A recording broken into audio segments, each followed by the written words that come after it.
नमस्कार, आप देख रहे हैं समाज का सच। आपने एक ही इंसान के अंदर कई लोगों के रहने के बारे में सुना होगा।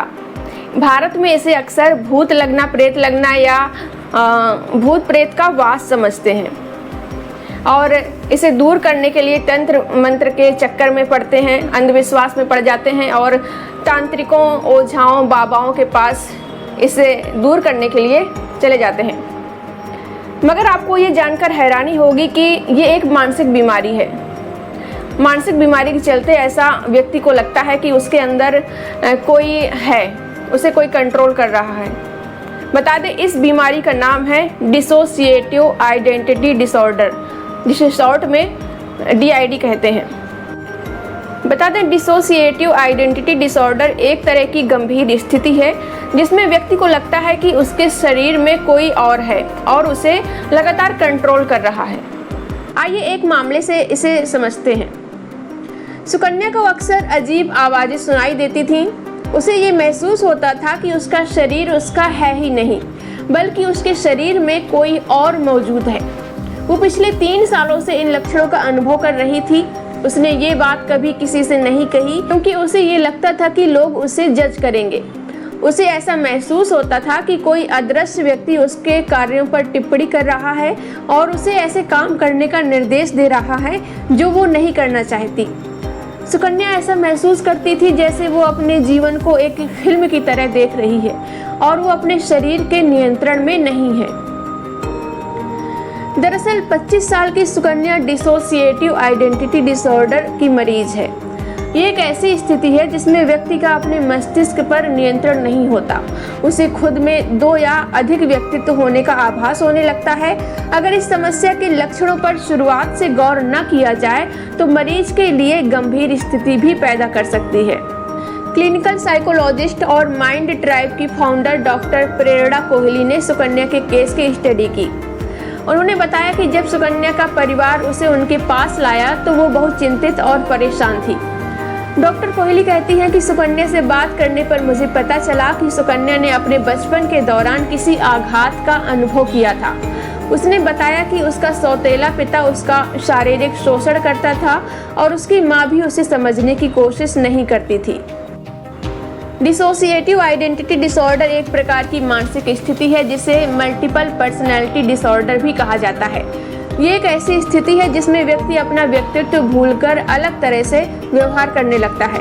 कुछ देर के लिए उसका व्यवहार बिल्कुल बदल सकता है। वो लोगों को पहचानने से इनकार कर सकता है। वो दूसरी तरह की भाषा भी बोलने लगता है। अगर वो पुरुष है तो महिला की तरह आवाज़ निकाल सकता है, अगर महिला है तो पुरुष की तरह भी आवाज़ निकाल सकती है। ऐसे में व्यक्ति ज्यादातर समय में खुद में खोया रहता है। अब आइए जानते हैं डिसोसिएटिव आइडेंटिटी डिसऑर्डर के लक्षण क्या हैं। डिसोसिएटिव आइडेंटिटी डिसऑर्डर के कई लक्षण ऐसे हो सकते हैं जो बहुत सामान्य लगते हैं और अक्सर लोग जिन्हें नज़रअंदाज कर देते हैं। इस समस्या में व्यक्ति का व्यवहार देखकर ही उसकी स्थिति का पता लगाया जा सकता है।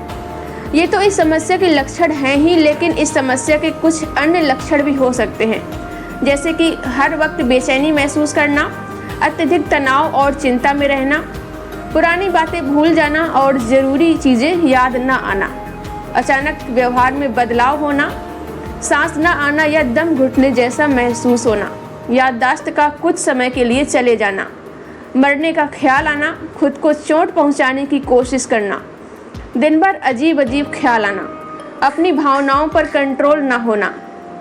ऐसे में पीड़ित व्यक्ति आवाज़ बदलकर बात करने की कोशिश भी करने लगता है। सुकन्या के मामले में उसके बचपन की कड़वी यादें उसकी समस्या का कारण बनी थी। डिसोसिएटिव आइडेंटिटी डिसऑर्डर की स्थिति में व्यक्ति पर एंजाइटी इतना ज़्यादा हावी हो जाती है कि वो कुछ समय के लिए अपनी असली पर्सनैलिटी भूल जाता है। उसको आभास ही नहीं होता कि वो कौन है या उसके आसपास क्या हो रहा है। वहीं इसके कुछ अन्य कारण भी हो सकते हैं जो व्यक्ति के मानसिक स्वास्थ्य को बुरी तरह से प्रभावित कर सकते हैं। जैसे डिसोसिएटिव आइडेंटिटी डिसऑर्डर का संबंध अतीत के किसी ऐसे अनुभव से हो सकता है जिसका उसके मस्तिष्क पर गहरा असर पड़ा है। ये बचपन के किसी आघात और दुर्व्यवहार से जुड़ा हो सकता है जिसमें व्यक्ति शारीरिक या भावनात्मक रूप से प्रताड़ित हुआ हो। डिसोसिएटिव आइडेंटिटी डिसऑर्डर से ग्रस्त लोगों में कुछ मनोवैज्ञानिक स्थितियां भी कारण हो सकती हैं, जैसे post traumatic stress disorder, anxiety disorder और डिप्रेशन आदि।